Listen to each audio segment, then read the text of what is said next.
heading up on the Bruison side today. Myself and my good friend Meg from our team are heading up to the Col De Mille. The Col De Mille is a really, really iconic trail here in the Val De Bagnes, well, not just here in the Val De Bagnes, throughout the whole Alps. We're very, very lucky in the valley to have such an amazing trail on our doorstep, not least with the fact that we can access it through the lifts through July and August as well. But we just want to sort of document the ride. We'll keep checking in on the way through just so you can kind of see what's going on.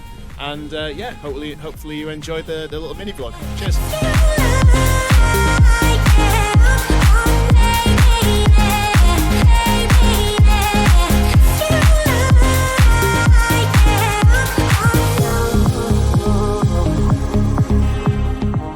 Stage one of the initial trail complete.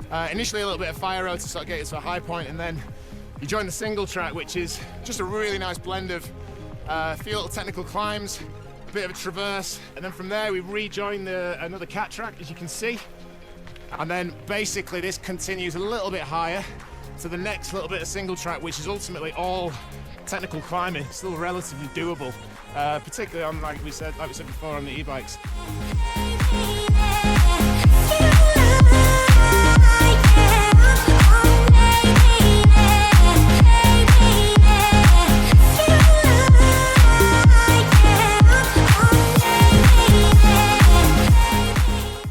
Top of Col De Mille.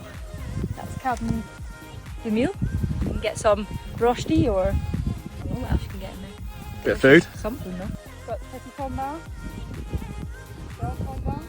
Down there, over there is Verbier. Feels like we're on top of the world.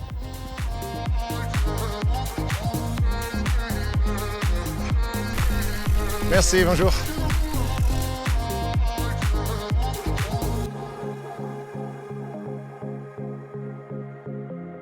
So this is probably one of the most iconic sections of this whole trail, is this ridgeline.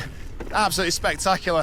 Phenomenal single tracks, not too steep, relatively technical, but you can really let it go on this little bit, but it's just stunning. It's very difficult to keep your eyes on the track when you've got such an amazing view like this.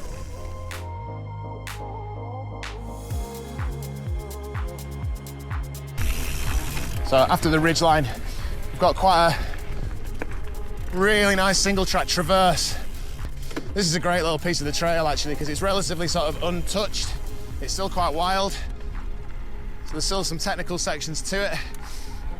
But ultimately you can just keep the legs turning, keep yourself pedaling, and again, taking the views, because it's not so crazy on this section. So yeah, you get a real feel for the surroundings. So once we get to the end of the sort of flat traverse of that initial bit that comes from the col, you then come to the main switchback, but at the end of the switchback you're sort of gifted with this unbelievable little sort of pool that you can just see in the distance down there. So this is where the main part of the downhill starts, just from where the lake hairpin is. And we're very lucky here because the commune are super forward thinking, and they've actually they've invested quite a lot in making a lot of the walking tracks bike friendly.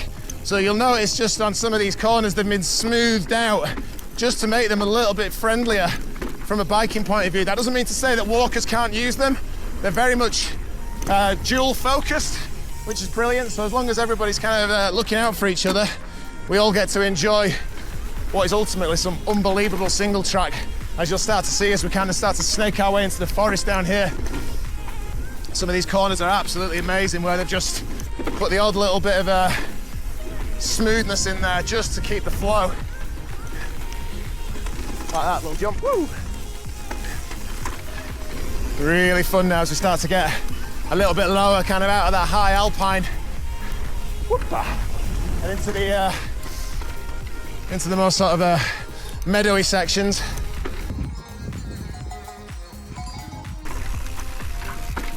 Nice. Bit of a box office way to end this whole trail. Well, there's so much fun down here. So again, it's another one that's been modified in places just to make it a little bit more bike friendly. But it's just a beautiful forest trail with loads of interesting bits like this, as you can see, but loads of flowy little bits like that. A little bridge that you don't want to fall off. And again, back into the flow just here. See if we can catch Meg up just so you can kind of see a little bit more as to what's going on. There she goes. It's a super well ridden track as well. It's quite funny seeing the amount of tyre tracks, people that have been in here.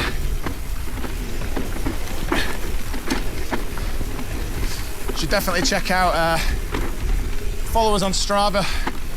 We have a club. You'll see today's ride on there actually, so you can actually see some of the sections that we've ridden today. Obviously we've been stopping talking quite a lot, so it's not all about the times, but more just about the actual route.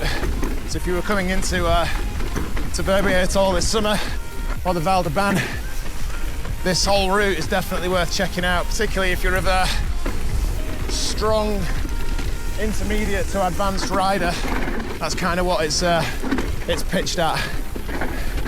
And with the addition of the extra lifts as well, doesn't have to be like a full day out anymore. You can get quite a lot of this done in a morning or an afternoon as we're doing it today. Phew. Just coming into the last part of this section now. Take that quite high with the roots. And then last little bit, a couple of tight turns, down to the bridge, break the tape, job done. Fantastic.